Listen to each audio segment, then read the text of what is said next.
सहनाववतु सहनौ भुनक्तु सह वीर्यं तेजस्विनावधीतमस्तु मा विद्विषावहै। ओम शांति शांति शांति।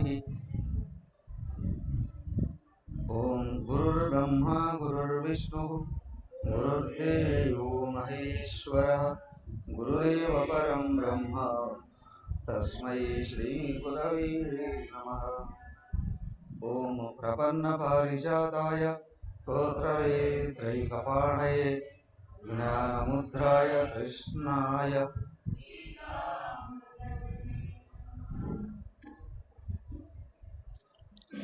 ओम सच्चिदानंदरूपाय विश्वोत्पत्त्यादिहेतवे तापत्रय विनाशाय श्रीकृष्णाय वयं नमः। हरि ओम। శ్రీమద్ భాగవతం దశమ స్కందం 42వ అధ్యాయం చదవండి.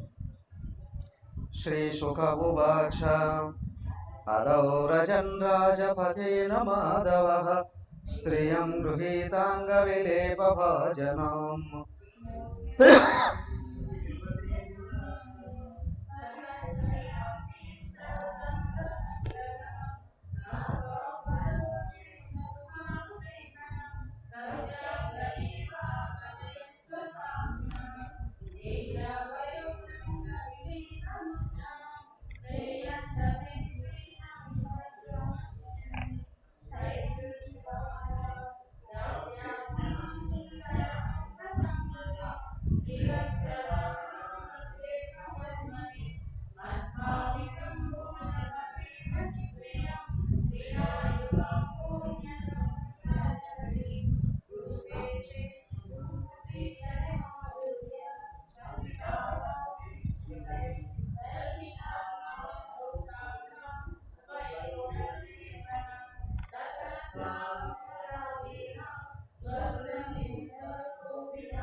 ఓకే. హరి ఓం. హరి ఓం. శ్రీ శుభోవాచ. శుకుడు చెప్తూ ఉన్నాడు, అయ్యా ఆయన సుధాముని అనుగ్రహించి కృష్ణ బలరాముడు మధురా నగరంలోకి ఇంకా లోపలికి ప్రవేశిస్తూ ఉన్నాడు. ప్రవేశిస్తుంటే మధ్యలో కుబ్జ ఆమె సైరంధ్రి అన్నారు. సైరంధ్రి అంటే సేవకురాలు. ఎవరికి సేవకురాలు? కంసుడికి సేవకురాలు. కుబ్జ అంటే వంకరగా ఉన్నటువంటిది, ముఖం అందంగా ఉంది, బాడీ కరెక్ట్గా లేదు. అంటే మనసు మంచిదిగా ఉంది, శరీరం సరిగా లేదు. నిజంగా మనసు మంచిదిగా ఉంటే దైవాన్ని ఇష్టపడతారు. ఇదే దైవాన్ని ఇష్టపడితే, ఇప్పుడు ఫర్ ఎగ్జాంపుల్ దైవభక్తి కనిపించకపోవచ్చు కానీ సత్యధర్మాలు ఏంది ఇష్టం ఉంటుంది. ఇప్పుడు కేవలం దేవుడికి పూజలు చేసే సత్యధర్మాలను వదిలేశారు అనుకోండి, వాళ్ళు కోరితే పెద్దగా కోరితే స్వర్గాన్ని కోరుతారు అంతే, అక్కడ కూడా భోగాలు అనుభవించవచ్చు. కానీ సత్యధర్మాలను పట్టుకొని ఒకవేళ పూజ చేస్తారో చేయలేరు, అలాగే ఉన్నారు అని అనుకోండి, వాళ్ళ మనశుద్ధి అవుతుంది. మనశుద్ధి అవుతుంది. ఒక్కసారి గురువు అనుగ్రహంగా దొరికింది అనుకోండి, పరమభక్తిలో వెళ్ళిపోతారు. యోగి వేమన ఆయన అంటున్నారు. సో కాబట్టి ఇక్కడ ఏంటి అంటే సాధకుడిగా మనశుద్ధి అవసరం. చెప్తారా? Face is the index of mind అంటారు. ముఖంలో కనిపిస్తుందండి మనసులో ఏముందో.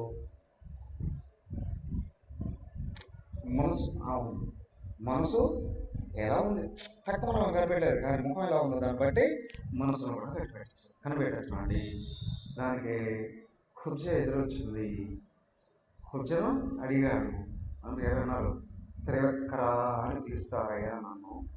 ఎవరు నువ్వు అంటే త్రివక్కరా అని పిలుస్తాను. 3 అక్కరాలు 3 వంకరలు ఉన్నాయి.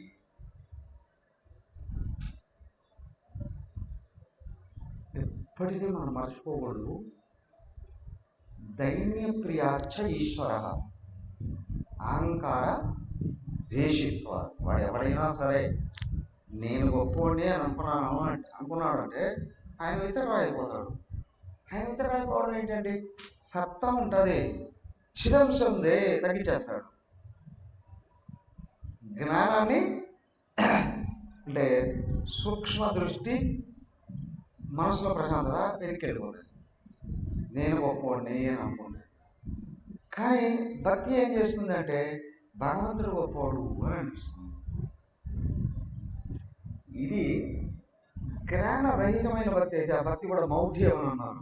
మా దేవుడే గొప్పవాడు, మిగతా వాళ్ళంతా గొప్పవాడు కాదు అని కొన్ని మతాల వాళ్ళు దూషిస్తున్నారు కదా. అదేంటాడు? జ్ఞానం లేదండి వాడికి, జ్ఞానం లేదండి. సరైన జ్ఞానం, నిజమైన జ్ఞానం, సత్యమైన జ్ఞానం, సత్యమయందు జ్ఞానం వాడికి లేదండి. కాబట్టి ఏం చేస్తారంటే వాడు సత్య స్వరూపుడిని విమర్శిస్తాడు. వాడు వక్రబుద్ధుడు. ఇక్కడ ఈ ఒళ్ళు 3 వంకరలు ఉంది కానీ మనసు స్వచ్ఛంగా ఉంది. చిత్రం ఏంటంటే చెప్పుకున్నాగా అక్కడ రాముడిని కోరుకుంది కదా. ఇన్ని లక్షల సంవత్సరాలు జరిగింది, రామ ధ్యానంలో ఉంది కదా. ఆమె ఏం కోరుకుందో ఏమో అక్కడ. అఫ్కోర్స్ నర్తకి కాబట్టి దేహ సుఖాన్ని ఏమన్నా రోజుల దగ్గర దేహ సుఖాన్ని కోరుకుంటారు వాళ్ళు. కాబట్టి దేహం వంకరలతో ఉంటుంది. చూడండి ప్రారంభం అనేది ఎట్లాగా వెంటబడుతుందంటే అక్కడ ఆ కోరుకునేది ఏది ఎక్కడో కోరుకోవచ్చగా రాముడు కోరుకుంది, మనశుద్ధం అయిపోయింది. అదైనా కానీ అక్కడ ఆయన పరిసరాలకు కూడా రాలేకపోయింది. ఆయనను ఆశ్రయించి ఉన్న దైవీ మాయ ఏదైతే ఉందో అదే సత్వగుణం సీత అక్కడ తరివేసింది. అయ్యా మనం దైవాన్ని ఆశ్రయించి సత్యధర్మ ఆచరణ ఉంది అంటే మన దృష్టి శుద్ధమైపోతుంటుంది. సత్వగుణం, సత్వికే మాయా, దైవీ శక్తి. మలిన సత్వం అవిద్య, తమస్సు రజస్సు కలిస్తే సత్వం మలినం అయిపోతుంది. అంటే ఆయన శక్తి మలినం అవుతుంది అక్కడ, అది అవిద్య అవుతుంది. అక్కడ జీవుడు ఆపలేని అరిషడ్ వర్గాలు ఉంటాయి అక్కడ. సో ఆయన ఆశ్రయించి చింతించడం, తెలుసుకోవడం ఎక్కడైతే మొదలు పెడుతున్నామో విషదమవుతుంది. ఆమె అక్కడ కాలు వేస్తుంది సీత. సీత కూడా రాముడి దగ్గర ఎక్కడో ఆ బెడ్రూమ్లో ఉండాలి కదా, బయట కాలు వేస్తుంది. థింక్ అయ్యా, ప్రపంచం అంతా మాయే అంటే ఆదిశక్తి. కానీ ఎక్కడెక్కడ రజస్సు తమస్సు ఉందో అవి పైకి కనిపిస్తూ ఉంటాయి నామరూపాలు. ఆ నామరూపాలు దృష్టి దైవం అయిపోయిందా, సర్వవ్యాపకమైన మాయ రక్షణ చేస్తూ ఉంటుంది. ఇక్కడ మాయే రక్షణ చేస్తుంది. గుణాలు 3 ఉన్నా తమస్సు రజస్సు లాగేస్తాయి కిందికి, కానీ సత్వగుణం మాయను దాటించడానికి అదే సహకరిస్తుంది. ఇప్పుడు గురుదేవుడు, అమ్మగారు, మన గురుపరంపర మహానుభావులు అందరూ ఎలాగా పనిచేయగలిగారంటే సాత్విక దృష్టితో వెళ్ళారు. ప్రపంచం అంతా సహకరిస్తుంది.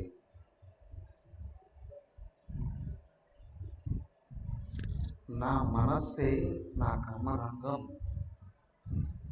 నా బుద్ధి యోగ భూమి, యత్ర యోగేశ్వర కృష్ణ యత్ర పార్థ ధనుర్ధర. నా మనస్సే నా కర్మరంగం, నా బుద్ధి నా యోగ భూమి. సో కుబ్జ వాస్తవానికి కృష్ణుని, అక్కడ రాముడిని శారీరక సుఖాన్ని కోరింది, కానీ ఆయన పరిసరాలలో కూడా తల్లి తరవేసిన సాత్వికి మాయ. దానికి నిజంగా సద్బుద్ధి కలిగిన సాధకుడు ఉన్నాడే, సాత్వికి మాయ సర్వకాల సర్వావస్థలో రక్షిస్తుంది. గుర్తుంచుకోనేది, భయపడాల్సిన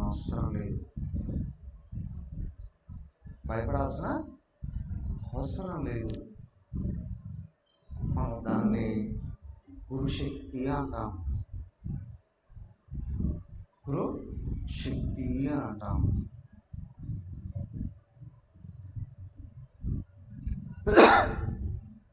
ఏళ్ళ తరబడి ఎదురు చూస్తుంది. వచ్చాడు కృష్ణుడు, పైకి లేపాడు. చిన్నపిల్లడు కదా, అలా ఒక గడ్డగా చేసినాడు. ఎట్లా అన్నాడు, వంకర్లన్నీ వెళ్ళిపోయాయి. అంటే లోపాలన్నీ గురు సన్నిధి చేరుతూనే, భగవంతుడి అనుగ్రహం అనే గాలి అలాగా వీస్తూనే లోపల ఉన్న మలినాలు ఉన్నాయి, లోపల ఉన్నటువంటి పాపాలు అనొచ్చు, ప్రారంభంలో దోషాలు అనొచ్చు. అదే దేహం ప్రారంభ జనితమేగా. ప్రారంభంలో దోషాలన్నీ వాష్ అవుట్ అయిపోయాయి, ప్లేస్ అయింది పైకి. ఆహా, సర్వాంగ సుందరి అయిపోయింది. ఇక అక్కడ వెళ్ళి దాసీగా పనిచేయాల్సిన అవసరం లేదు. నేను అనుగ్రహిస్తాను, నా కార్యక్రమం అయిపోయిన తర్వాత మీ ఇంటికి వస్తాను. అయిపోయింది. తర్వాత ఏం చేస్తున్నాడు ఈయన, అక్కడికి వెళ్ళాలి కదా. ఎక్కడికి? ధనుర్యాగానికి వెళ్ళాలి. అయితే ఈ లోపల దారికుండా వెళుతున్నారా? అవునా? ఫర్ ఎగ్జాంపుల్, ఫస్ట్ ఎల్లాయిపల్లి గురుదేవుడు వచ్చినప్పుడు వేల మంది వచ్చారు. అందరూ ఎక్కడో దూరంగా నిలబడుతున్నారు. ఒకే ఒక ముసలాయన అది ఒంటికి ఒక చిన్న పంచె లాంటిది అటు చుట్టూ గోచి పెట్టుకున్నాడు. పని చేసేవాడు పెట్టుకుంటాడు కదా, ఒక కర్ర చెదపట్టుకున్నాడు. వాళ్ళకి అద్దాలు ఉన్నాయట. మనిషి ముసలాయన ఒళ్ళంతా మొదలుపడిపోయింది, 70 ఏళ్ళతో ఉంటాయి. ఆయన ఒక్కడే కళాదాలు దగ్గరకు వచ్చి ఆయన ఒక్కడే గురుదేవ్ కాళ్ళ మీద పడ్డాడు. గురుదేవ్ కాళ్ళ మీద పడ్డాడు. చూస్తున్నాడు అమ్మగారు, ఎన్నిసార్లు చూశారో లక్ష్మీ అమ్మగారు. ఇంతమంది ఉంటే ఆ ఒక్క ఆయన ఎవరు గురుదేవుడు? భూమి మీద మహాత్ములందరూ అక్కడ కృష్ణుడు అంటున్నారు ఆయన్ని. అక్కడికి వచ్చి ఆయన లేపి ఒక్కసారి కౌలించుకున్నారు. ఋషులు అడిగినా ఇవ్వలే. శ్రీరాముడు భూమిని దగ్గర తీసుకున్నాడు. గురుదేవుడు అన్నాడట, ఇట్లా అమ్మగారు శారద ఇలాంటి వాళ్ళ కోసం ఏమైనా చెయ్యను. హరిసేవ హరసేవ అనేది అక్కడ ఉన్నతమైన ప్రాజెక్ట్. సినిమా విషయంలోనే అరుదైన ప్రాజెక్ట్ అక్కడ వచ్చింది. ఎక్కడ లేదుగా సినిమా విషయంలో ఆ సేవ అక్కడ ప్రారంభమైంది. దానికి మహానుభావులు వస్తున్నారు. చిన్న విషయం కూడా ఒక్కొక్కటే అలాగే కృష్ణుడు మధురానగరంలో వెళుతూ ఉంటే ఒక్కొక్కటే అలాగ వెలుగుతూ ఉన్నాయి. ఆయన దాటుకుంటూ వెళ్తున్నాడు. అయితే ఆ నగరంలో కూడా ఎవరెవరికి పుణ్య ఫలాలు ఉన్నాయో వాళ్ళందరూ పరిగెత్తుకుంటూ వచ్చారు చూడడానికి. కృష్ణుడు బలరామకృష్ణులు వస్తున్నారట. ఆ నోట ఈ నోట కొంచెం కొంచెం కొంచెం తెలుస్తుంది ఆయన గురించి, పూర్తిగా తెలియట్లేదు కదా, కొంచెం కొంచెం కొంచెం కొంచెం తెలుస్తూ ఉంది. తెలుసుకున్నారు. అందరూ పరిగెత్తారు, చుట్టూ బారులు తీరారు, పైన మేడల మీదకి ఎక్కారు. అవునా, ఎవరి చేతిలో చూసినా పూలు, పూల వర్షం కురిపించారు. వాళ్ళిద్దరు అలాగా వెళుతూ వెళుతూ వెళుతూ వెళుతూ ఉంటాయి. అదే శుభసూచకం, పూల వర్షం అంటారు కదా. అఫ్కోర్స్ పూలు కావచ్చు, పూలలాగా వర్షం కావచ్చు. పూలే వర్షంలాగా కురిశాడు, పూలే వర్షంలాగా కురిశాయట. ఆయన అలాగా వెళ్తాడు నేరుగా. అక్కడికి వెళ్ళాడు, ధనుర్యాగ స్థలం ఉందే, అక్కడికి వెళ్ళి ధనస్సును పెట్టారు. ధనస్సును పెట్టినారు, అక్కడ ధనస్సును తీశాడు. అలా అలితాడు, బిగించి తీశాడు, వారేశాడు, తీసాడు, వారేశాడు, వెళ్ళిపోయాడు లోపలికి. కొంచెం లోపలికి వెళ్తున్నాడు. వెళుతూ వెళుతూ ఉండి ఏమైందయ్యా, సూర్యాస్తమయం సమయం, సూర్యాస్తమయ సమయం. వీళ్ళందరూ కూడా విడిదికి వెళ్ళిపోయారు. ఎవరు జనాలు ఉంటారు కదా, వాళ్ళందరూ విడిదికి వెళ్ళిపోతున్నారు. కృష్ణుడు కూడా వెళ్ళిపోయాడు. వెళ్ళిపోయేవాడు ఊరు చుట్టూ తిరిగేశారు కదా, అంతా చూశారు కదా. చూసుకుని వీళ్ళు కూడా రాత్రి బస్సు చేశారు, అయిపోయింది. ఇక మరుసటి రోజు మళ్ళీ లోపలికి వెళ్ళాలి. లోపలికి వెళ్తున్నాను కదా, 26 చూడండి అసలు.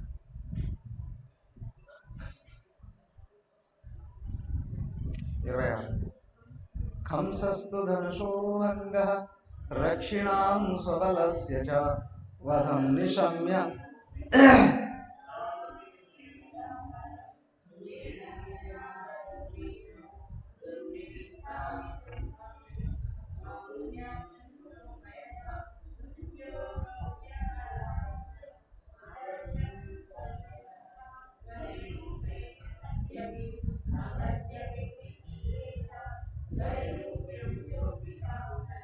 ఓకే సరే, అయిపోయిన తర్వాత చదువుకుంటుంది.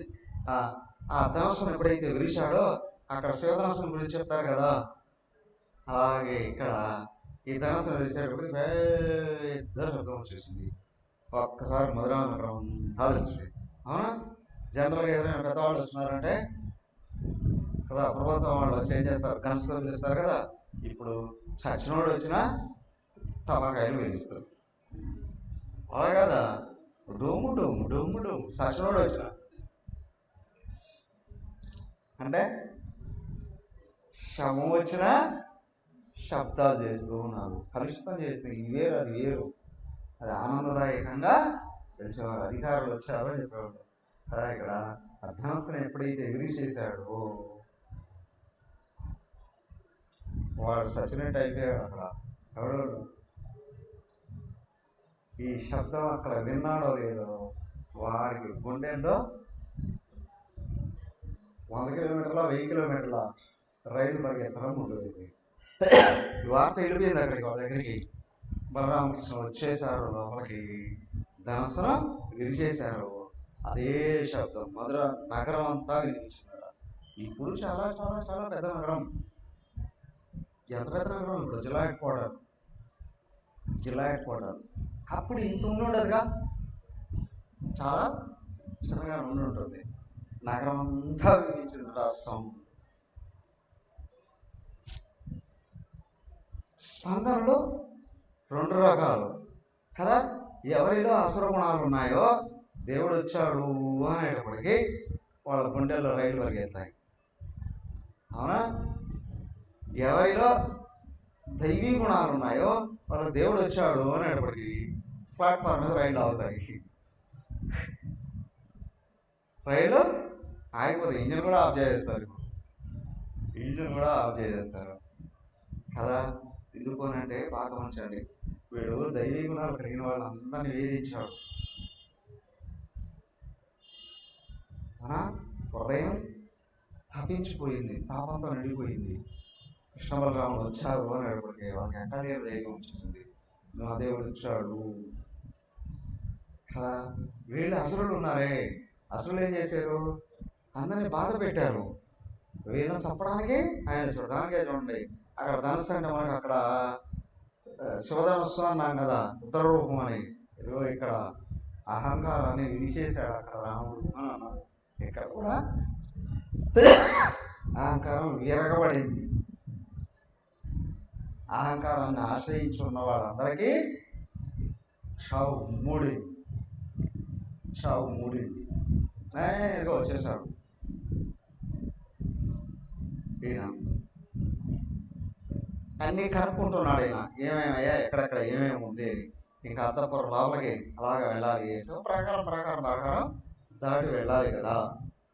వెళ్ళాలి అని అంటే ఒక్కొక్క ప్రకారంలో ఏముంటుంది, ప్రవేశం ఫస్ట్ ధనస్సు దాకా అందరికీ అలవాడు రావాలి, వస్తే కానీ ఆ లోపల వెళ్ళడానికి అవకాశం. ఇక్కడికి వచ్చిన తర్వాత ఏముంటుంది, మొత్తం సెక్యూరిటీ వచ్చేస్తుంది, బయటకు వెళ్ళడానికి వచ్చేసారు లోపలికి వచ్చేసారు. ఇంకా దాని లోపలికి వెళ్ళాలి. అలానంటే గేట్, ఆ గేట్ దగ్గర కోలయ్యపేయడము అని ఓ భయంకరమైన ఏనుగులు పెట్టారు.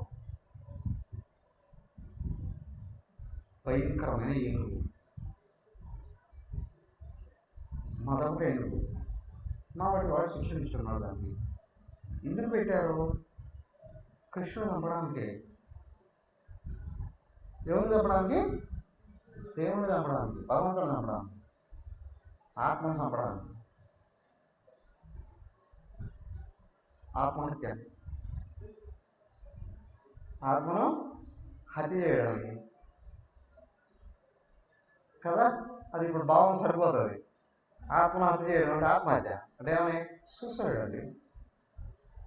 వాడిని చంపుకోవడం అంటేగా, వాడిని చంపుకున్నాడు. దానికి ఏంటి అంటే ఆత్మను మరిపింప చేసేది ఏంటి అంటే, అన్యంగా సూచించేది ఏంటి అంటే, అదే ఇక్కడ ఏనుగు రజోగుణం, విక్షేప శక్తి. మనిషిని జ్ఞానం ఉన్నా కూడా తత్వం వైపు మళ్ళీ నివ్వకుండా చేసేది ఏంటా అంటే లోపల ఉన్న విక్షేప శక్తి. విక్షేప శక్తి మాయకు ఆధారం. మాయకు ఆధారం కూడా అనడానికి వీల్లేదు. మాయ స్వభావం అది. మాయను కూడా ఖండించేసేస్తారు. మాయ అంటే సత్వగుణం అనుకున్నాం కదా, మాయ పడేసేస్తుంది, అంటే అవిధిలోకి లాక్కొని వెళ్ళిపోతుంది. విచిత్రం. పడుకొని నిద్రపోతుంటే కళ వచ్చింది, పడుకున్న వాడి నుండే కళ వచ్చింది. మొత్తం అంతా కళ్ళు ఉన్న వాళ్ళందరూ పడుకొని ఉన్నవాళ్ళే, కానీ కళ కనేవాడే కళ్ళలో తనని ఒక అన్యంగా చూపించుకుంటాడు. ఇదంతా చేసేది ఏంటి అంటే రజోగుణమే తనను అన్యంగా చూపించుకుంటుంది. ఎక్కడ రజస్సు కదిలిందో దేహాత్మభావం వస్తుంది. విచిత్రం ఏంటి అంటే సత్వానికి ఆధారం భగవంతుడే కానీ ఆత్మే, కానీ రజస్సుకు ఆధారం తమస్సు ఆవరణ, నిజాన్ని కప్పేసేది అజ్ఞానం. అలా తమస్సును సపోర్ట్ చేసుకొని రజస్సు వస్తుంది. తమస్సు సపోర్ట్ చేసుకోవాలి. అయితే రజస్సు బేస్ సత్వం అని అన్నారంటే అక్కడ అహంకారం ఉండదు, ఈశ్వరత్వమే ఉంటుంది. అంత ఆయనే చేస్తున్నాడు. గురుదేవుడు చూడండి, అంత పెద్దవాడైనా నేనేం చేశా, అంత ఆయనే చేస్తున్నాడు. అంత ఆయనే చేస్తున్నాడు. అనుకోవడం కాదు, అది అనుభవం. అది అనుభవం. ఏ బల్బునైనా వెలిగించేది కరెంట్ ఒకటే కదా, ఏ శరీరైనా నడిపించేది ఆత్మ ఒకటే. ఆత్మే నడిపిస్తుంది. ఆత్మ ఎవరయ్యా? ఈశ్వరుడే. సమష్టి కారణ జరిగిన అధినేత ఈశ్వరుడు. అక్కడ భగవంతుడు అనొచ్చు కదా. మనం భగవంతులను గుర్తించేటప్పుడు ప్రపంచం మాయమైపోతుంది, మాయ అవ్యక్తం అయిపోతుంది. నేను ఆత్మను ఎప్పుడైతే గుర్తిస్తున్నామో లోపల కదలికలు ఆగిపోతాయి. గమనించాలి బాగా. వ్యవహారాల్లో ఉండేటప్పుడు మెసేజ్ పనిచేస్తుంది. లోపల ఆత్మ గుర్తించబడినప్పుడు కదలికలు ఆగిపోతాయి.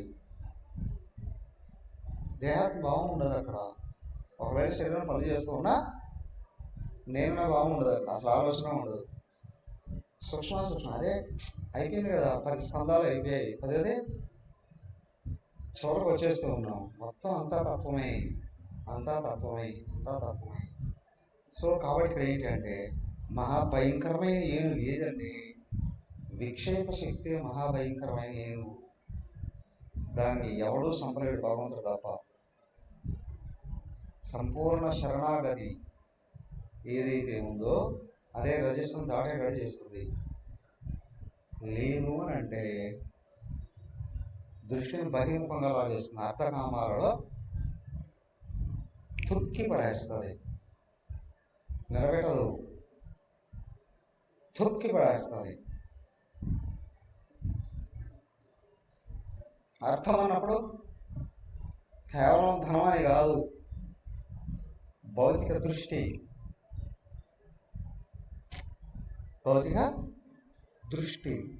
సంపద, భోగం వాడు రక్షించుకోవడానికి అధికారం. సంపద, భోగం రక్షించుకోవడానికి అధికారం. ఈ మూడింటిలో జీవుడిని నలగదొక్కాడు వారేస్తారు. లోపల కించెత్ కూడా జీవితంలో ఒక నిమిషం కూడా నేను పరమాత్మ అయినాననే భావన రానికుండా దొక్కేస్తాయి.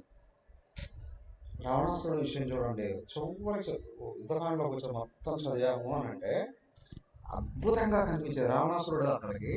ఇక్కడ దుర్యోధనుడి విషయంలో కూడా ఇద్దరి విషయంలోనూ చివరికి ఒరే రావణ ఆపేగా యుద్ధం బతుకుతావరా అంటే చెప్తారు. ఆయన సాక్షాత్తు నారాయణమూర్తిరా. తిట్టి పారేస్తాడు. విభీషణుడు కలిసి కుంభకర్ణుడు కూడా బోధిస్తాడు. తిట్టి పడేస్తాడు వాళ్ళని. చివరికి ఎప్పుడు ఇంద్రజిత్ సచ్చాడో అప్పుడు నరుడు నారాయణుడు త్రినేత్రుడు దాసుడు అప్పటికి ఆలోచన వస్తుంది. కానీ నాకు తిరుగుతాం వచ్చేస్తుంది. నేను ఏమైనా చేయగలను, ఎవరినైనా నాశనం చేసేయగలను, ఎవరినైనా మోసం చేసేయగలను, ఎవరినైనా లేపేయగలను, ఎవరినైనా తొక్కేయగలను. వేదాపడు అనుకుంది. అవునా?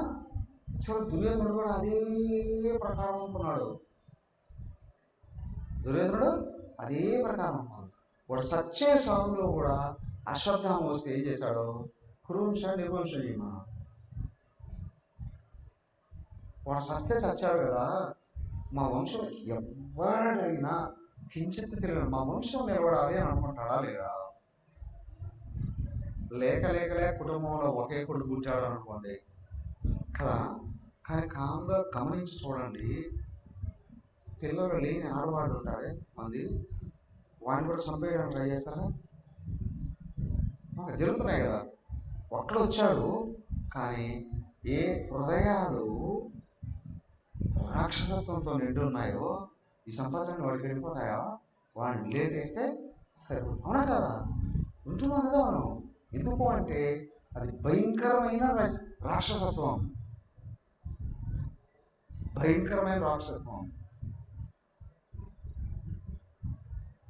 విజయవాడలో ఒకటి చూసాం. పెద్దవారికి పిల్లలు లేరు కదా.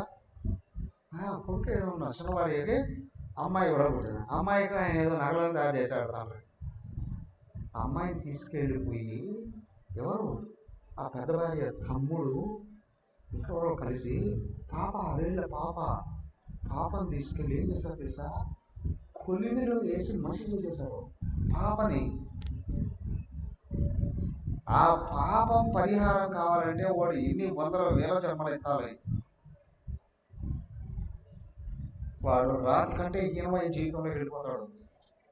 ఇదే ఇక్కడ సద్గుణాలని రక్షించుకోవడమే జీవితం, సద్గుణాలని పెంచుకోవడమే సాధన. అదే మాయ. మాయ నింపుకోవడం, మాయలు పడిపోవడం కాదు, సాత్వికి మాయని నింపుకోవడం. లక్ష్యం భగవంతుడు అయినప్పుడు గుణాన్ని సత్వగుణాన్ని నిలబెట్టుకుంటే ఆయన రజోగుణాలు లేవేస్తాడు. దానికి ఇక్కడ ఆ కుబలయ పీఠం అనేటువంటి మహాబలవత్తరమైన ఏనుగు ఏదైతే ఉందో ఆ ఏనుగుని ఈయన చంపేస్తున్నాడు. ఎలా రా అంటే ఏనుగుని ఆయన చంపేయడం ఏంటండి? అది ఎన్ని రకాలుగా ప్రయత్నం చేసింది తెలుసా కృష్ణుడిని చంపడానికి.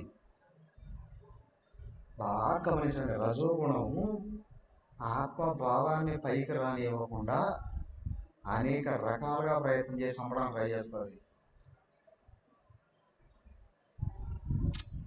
ఈ ఒక్క విషయాన్ని వివరించడానికి వివేక చూడమణిలో 75 శ్లోకాలు వాడాడు.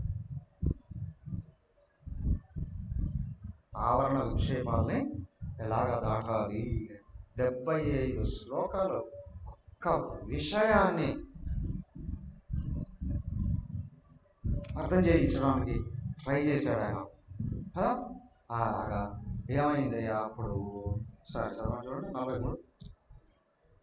శ్రీశుక ఉవాచ అథ కృష్ణశ్చ రామశ్చ కృతశౌచౌ పరం తవ మల్లదుంభినిర్ఘోషం రంగద్వారం సమాసాద్య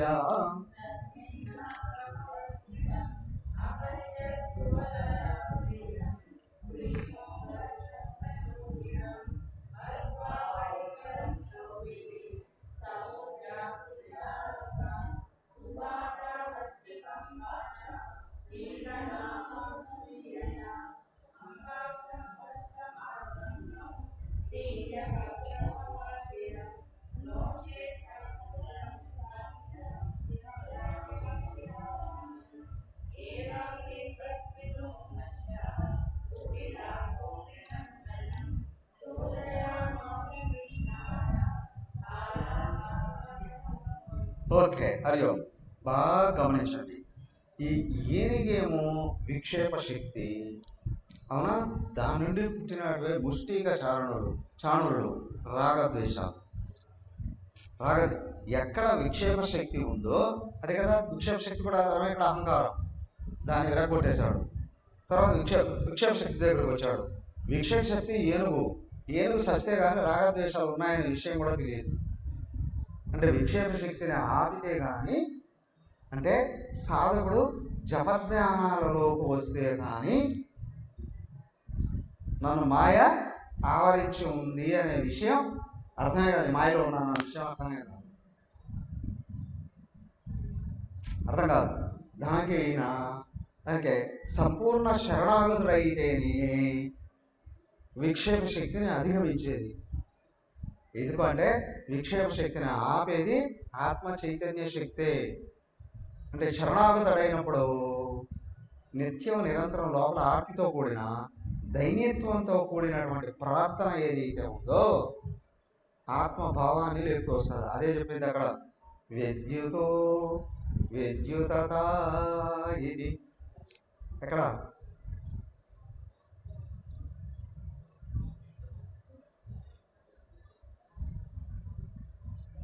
మెరుపుపాటులాగా ఆయన అనుగ్రహం వస్తుంది. క్రమంగా అదే రెప్పపాటులాగా అవుతుంది. విద్యుత ఇది ఎక్కడ కేనోపనిషత్తు అని చెప్తున్నారు. కడప నుండి కేనోపనిషత్తు 4వ అధ్యాయంలో చివరకు వచ్చేటప్పటికి అదే బోధించారు. అవునా? చివరకు వచ్చేటప్పటికి అది బోధించారు. ఏంటి? మెరుగుబాటుల అనుగ్రహం వస్తుందండి. సంపూర్ణ శరణాగతిలో దైన్యత్వం అనేది ఎక్కడైతే వచ్చిందో, భగవాన్ నాకు నువ్వే దిక్కు అనే భావం ఎక్కడైతే వచ్చిందో అప్పుడే లోపల మెరుగుపాటు. నేను అందరిలో ఉన్న ఆత్మ కదా, ఆ భావాన్ని పట్టుకున్నాడా పదే ఆయన అనుగ్రహాన్ని ఇవ్వడం అనేది కరెంట్ షాక్ లాగా.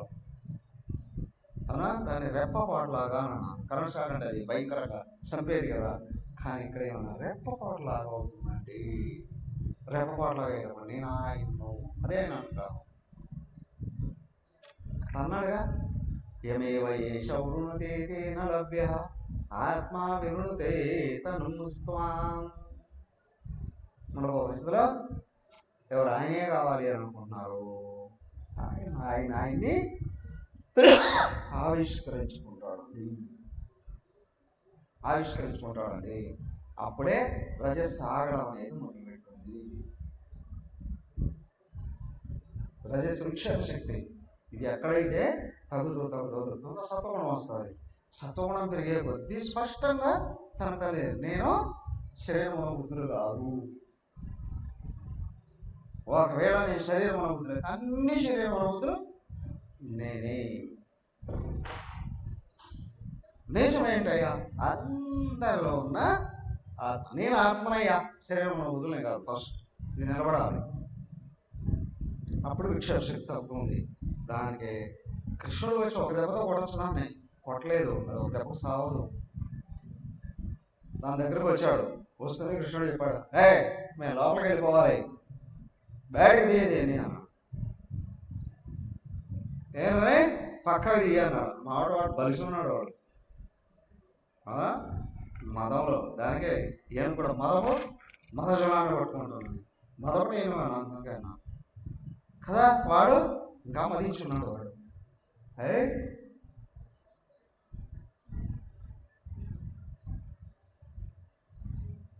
ఏం కూడా పక్క తీయమంటావా, నీకు చావు మూడే, ఇక్కడికి వచ్చావు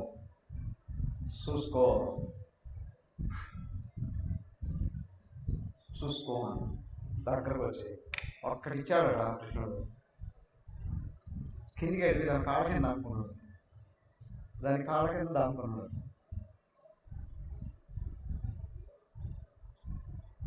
ప్రతి పదానికి, ప్రతి భావానికి, ప్రతి విషయానికి అంతరార్థం ఉంటుంది. ఇక్కడ ఒకసారి నేను అడిగా, మా అమ్మ ఇంత అద్భుతంగా ఉంది పురాణం, వస్తు చరిత్ర ఏదో చెప్పారు అమ్మగారు.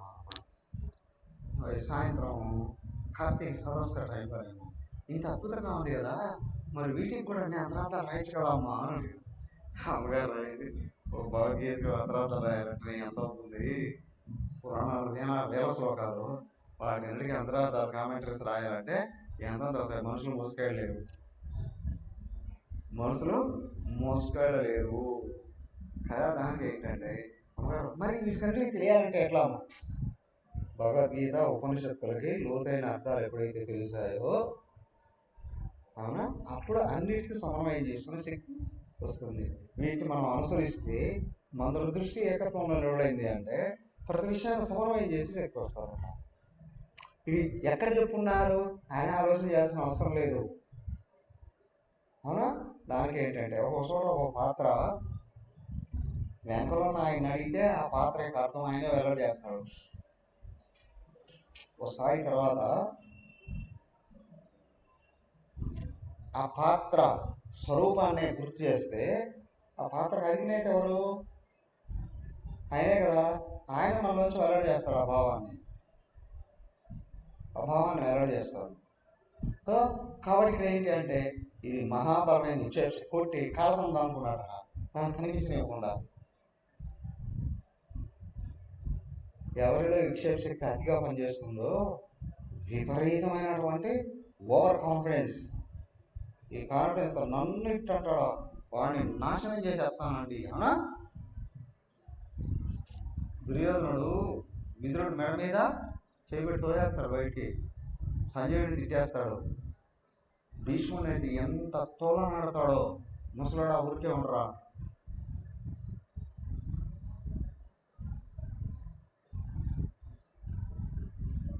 ద్రోణాచార్యుడు బాపడానికి ఎందుకు పనులని అంటాడు. మహాభారతం చదవాలి. యుద్ధకాండ దగ్గరికి వచ్చేటప్పటికి, యుద్ధకాండ కాదు, యుద్ధ షట్కం, వీడు ఎంత నిశ్చయంగా తోరణ ఆడతాడో. మైత్రేయ మహర్షి వస్తే కూర్చొని సీటు మీద కాలు పెట్టి కొడతాడతాడు, నాకు లెక్క పాండవులు కృష్ణుడు అని. ఏమంటారు దీన్ని, మతం అంటారు దాన్ని. దానికి ఎందుకు వచ్చింది ఇక్కడ? అవునా? కదిలించాడు, కూర్చున్నాడు, కానీ ఇప్పుడు కూర్చున్నాడు ఆయన. కాళ్ళకి ఎందుకు కూర్చున్నాడు ఆయన అంటే కర్మ చేయాలంటే కాళ్ళు కావాలి అక్కడ. వాడికి కూడా ఆధారంగా ఉన్నాడు, కనిపించకుండా ఉన్నాడు. కర్మలకు కూడా ఆధారంగా ఎవరున్నాడు అని చూడగలిగితే తెలుస్తుంది. దాంకున్నాడు. ఇవన్నీ చిన్న చేష్టలు అక్క అనిపిస్తాయి. కానీ అది తిరిగిందంటే ఏం తొందరగా తిరగలేదు కదా. అది ఇటు తిరుగుతుంటే ఆయన పరిగెత్తుకుంటే అటు తిరుగుతాడట, అలా తిరుగుతుంటే ఇటు తిరుగుతాడట. చిత్రం ఏంటంటే విక్షేప శక్తి ఆలోచన ప్రవాహం ఉంది. అది ఒక వైపు వెళుతుందా అంటే దాన్ని తిప్పలేము. ఎవరన్నా ఒక మాట అన్నారు అని అనుకోండి, వాళ్ళ మీద బుసలు కప్పుతుంది కదా ఆలోచనలో. అహంకారం ఉన్నవాడికి ఆ బుసలకి ఆలోచనలు ఆపలేము. అక్కడ వాటిని ఉపసంహరించలేము, వాటిని ఛానలైజ్ కూడా చేయలేము. ఒకసారి విక్షేప శక్తిని ఛానలైజ్ చేయలేము. వాడి పుణ్యఫలాలు ఉంటే ఆగుతుంది, లేదురా అంటే పిచ్చోడు అవుతాడు. గురుదేవుడు అంటాడు వివేకచూడమలోనే, ఒకసారి విక్షేప శక్తి విజృంభించింది అంటే పిచ్చోళ్ళుగా మారిపోతారు జనాలు. ఆలోచనలో నిలకడ లేదండి.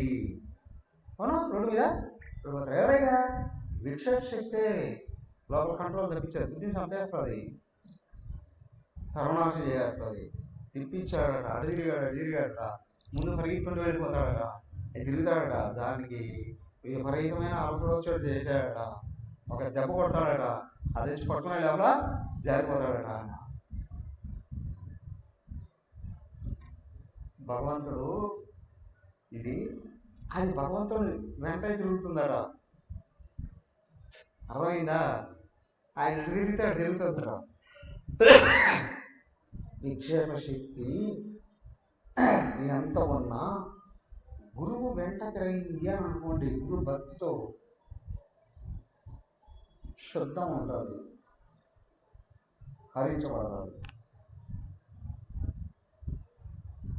ఛానలైజ్ అవుతుంది.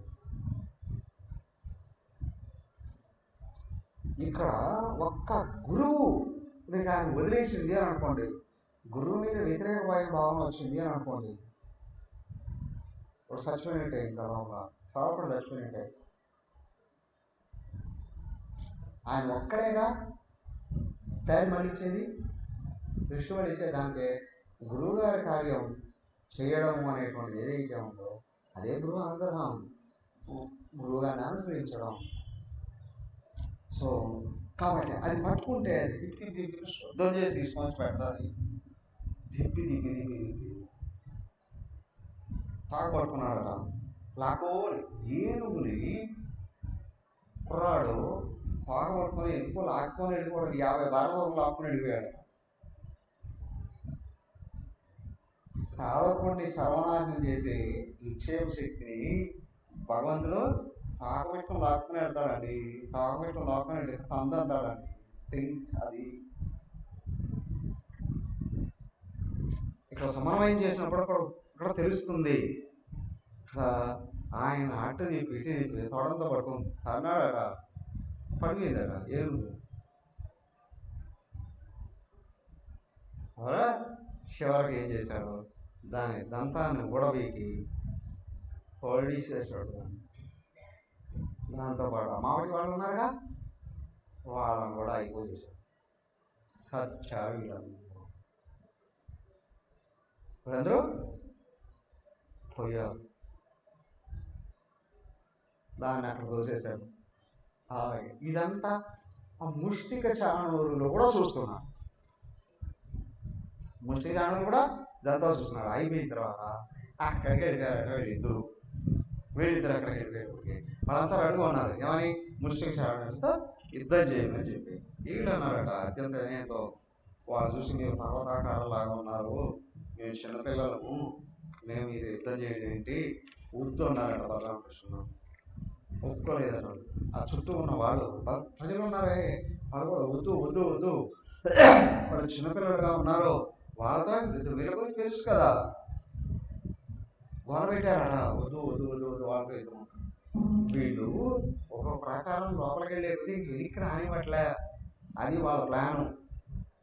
ఒక చోట దాటితే ఇంకో చోటకి వెళ్తే ముందుకే వెళ్ళాలి. ఇక వెనక్కి దారి మళ్ళించుకొని వెళ్ళడానికి అవకాశాలు లేవు. ఒక్కసారి శరణాగతి గురుదాగారి దగ్గర దీక్ష తీసుకున్నాము, నాకు దేవుడు కావాలి అని అంటే వెనక్కి వెళ్ళే పరిస్థితులు లేవు. ఇక వెనక్కి వెళ్ళే పరిస్థితులు లేవు. ముందుకే వెళ్ళాలి కదా. వాళ్ళతో యుద్ధం చేసి తీరాలి. వీళ్ళు వేడుకున్నాడు కృష్ణుడు. చిన్న పిల్లవాడిని నేను ఎంతున్నాను, అసలు ఆయన దగ్గరికి వెళ్ళి చేయబడుకుంటాడ. నీ చేతంత లేదు నేను, అవునా, నీ త్వరలు ఎత్తుకోవడం లేదు నేను, నాతో యుద్ధం వద్దు. కానీ వదలలేదట వాళ్ళు ప్లాన్తో ఉన్నారు కదా, ఎలాగైనా చంపేయాలని ప్లాన్తో ఉన్నారు కదా. అని లేదట. వాళ్ళు అన్నారట, అయ్యి అదేంటి నువ్వు అక్కడ యుద్ధం చేస్తుంటే చూసాము, ఎవరితో, ఏనుగుతో యుద్ధం చేసి చూసాము, మాతో యుద్ధం చేసే. అది వాళ్ళు ఏమన్నారు అని అంటే చంపుకోవడం అని అనట్లేదు అక్కడ. మన యుద్ధం అంటే కుస్తీ, పడకొస్తే ఉరికే కుస్తీ పడదాంరా. కానీ వాళ్ళ ప్లాన్ ఏంటి, కుస్తీ పెట్టినట్టు చంపేయాలి అని. ఊరికే కుస్తీ కదా అని అంటున్నారు. అయ్యో మీ సమానమైన వాళ్ళు చూసుకోండి నేను ఇలా అంటున్నాను కదా. కాదు వచ్చి తీరాల్సిందే అన్నా. ముష్టిగా శారణుల విషయంలో కృష్ణుడు ఒక దగ్గరికి బలరాముడు దగ్గరికి వెళ్ళాడు. భయంకరంగా యుద్ధం ఏం జరిగింది అక్కడ. వెళ్తారా వాళ్ళు వెళ్ళడానికి కాదు కదా. చాలా సమయం యుద్ధం జరిగితే వీళ్ళు దానికి ఏంటంటే శక్తి, విక్షేప శక్తి భయంకరమైన కార్యాలు చేయించునేమో కానీ భక్తితో కూడింది సాత్విక శక్తి ఉంది. అది అనంతమైన భగవంతుడి నుండి వచ్చేది. ఆయన ఎక్కడ విస్తారంగా విసిగేస్తాడు, అవునా, పీక విసిగేస్తాడో, గుండెలు విసిగేస్తాడో, ఊపిరితిత్తులు విసిగేస్తాడో తెలియదు. బయట ఏం కనిపించదు, లోపల నుండి కొట్టి వేసి పారేస్తాడు. అలాగే యుద్ధం చేశారు వాళ్ళతో. చూసే ప్రజలకు ఎలా అనిపిస్తుంది, పిల్లలు కదా, అందమైన పిల్లలు. కృష్ణబలరాముడు అప్పటికే మొత్తం మధుర నగరం అంతా పరిచయం అయిపోయింది. పైగా వీళ్ళు గోకులం నుంచి అందరూ వచ్చున్నారు, మా కృష్ణుడికి మా బలరాముడికి ఏమైనా అవుతుందేమో అని. కానీ వాళ్ళు వృత్తి ఎక్కడైతే మొదలైందో వాళ్ళు వీళ్ళని చంపడానికే రెడీగా ఉన్నారన్న విషయం అందరికీ అర్థమైపోయింది. ఊరికే కుస్తీ పడడానికి కాదు, వీళ్ళు బాగా చేస్తున్నారట. వీళ్ళు కూడా భయపడుతున్నట్టు వారికి ఇతరులు తీస్తున్నారట. తెలుసుగా వీళ్ళు కేవలం ఆడిచారు. ఏం చేశారు, వాళ్ళని ఏం చేశారు, బయట ఉన్న పాటలన్నీ లోపల దోసి పారేశారు. అవునా, బాడీలో బయట ఉన్నాయి అవయవాలు, వాటన్నిటిని లోపల దోసేశారు, సరి చేశారు. అది అప్పుడప్పుడు సూట్ కేసులో అన్నీ సర్దుకొని వెళ్ళిపోతాడు. క్యాంప్కి వచ్చామండి అనుకుంటాం, అన్నీ తీసి ఎక్కడెక్కడ బట్టలు ఇక్కడ, కంప్యూటర్ అక్కడ, ఫోన్లు ఇక్కడ, అవునా, అది ఇక్కడ చెప్పినాను. అది మళ్ళీ వెళ్ళిపోతున్నాం, ప్యాక్ చేసుకున్నప్పుడు అన్నీ తీసి సూట్ కేసులో పెట్టి అట్లాగా సూట్ కేసులో పెట్టేసినట్టుగా మొత్తం లోపల బయట ఉన్న అవయవాలని లోపల సర్దేశారు వాళ్ళు.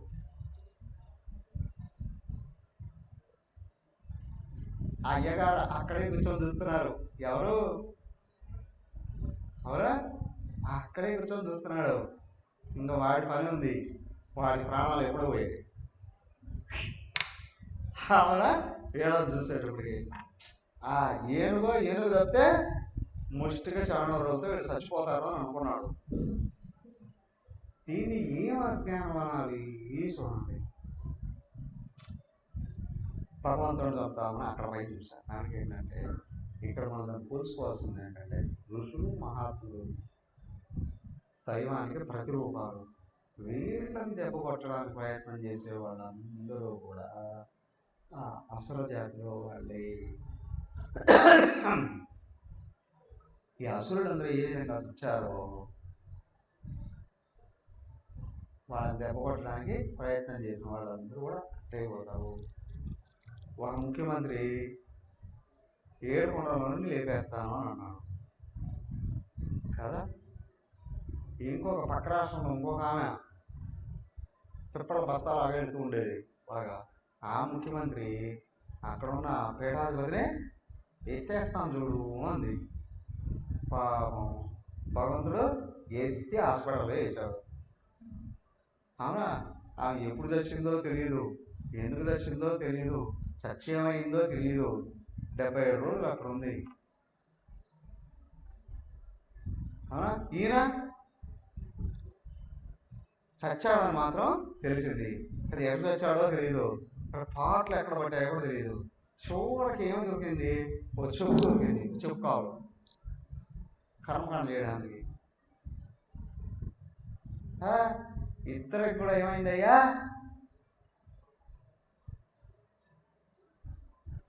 ఏమైందయ్యా? ఏమి లేకుండా చచ్చారు, ఏమి లేకుండా అయింది. దానికి మహాత్ముల విషయంలోనూ ఋషుల, అప్పుడు ఋషులు అనేవాడు, ఇప్పుడు మహాత్ములు వాడే కదా ఋషులు. మన గురుదేవుడు ఋషా కాదా? తపోవనుడు ఋషా కాదా? గురుదేవుడు ఋషా కాదా? నాకు నిజంగా అగస్త్యుడే అనిపిస్తాడు ఆయన. అగస్త్యుడే అనిపిస్తాడు. తపోవనుడు అయితే వశిష్ఠ మహర్షి అని అనిపిస్తాడు. వశిష్ఠ మహర్షి అని అనిపిస్తారు. మన అమ్మగారు మహాత్ములు అందరూ అన్నారు ఆదిశక్తి అని. మహాత్ములు అందరూ అన్నారు ఆదిశక్తి వచ్చింది కదా. ఏమయ్యా అంటే వాళ్ళ అంతేవాసులు అంటే మనం, వాళ్ళ కుటుంబంలో పిల్లలు అంటే మనం.